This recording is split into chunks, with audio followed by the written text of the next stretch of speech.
I know that your story and like what you did to pass the exam is going to be really helpful for people. And I'm glad that you mentioned that you have a young kid. Like, so you have one son? Yeah, one son. He turned 2 in March. Okay, awesome.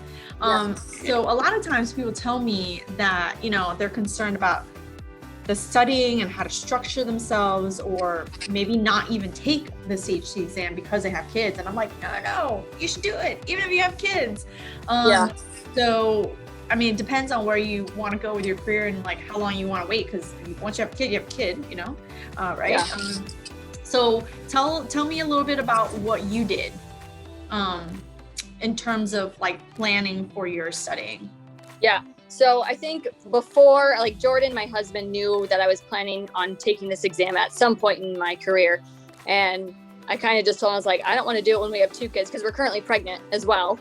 So that threw another curveball. I was like, okay, well, if I don't pass, you know, in May, I'm going to have 2 kids when I'm studying. So 1, motivator there. And 2, I just told him, I was like, look, it's going to be like 6 months of me not being a lot of involvement on my part, on the parenting part, you know, with like bedtimes. Like he just took over bedtime routines, and he just kind of knew like Tuesday nights were my night to like close my door and try to not be disturbed. And we just kind of made a schedule, and I told him my schedule, like, this is what I'm going to do, and we got to make it work. So okay, awesome. I love that.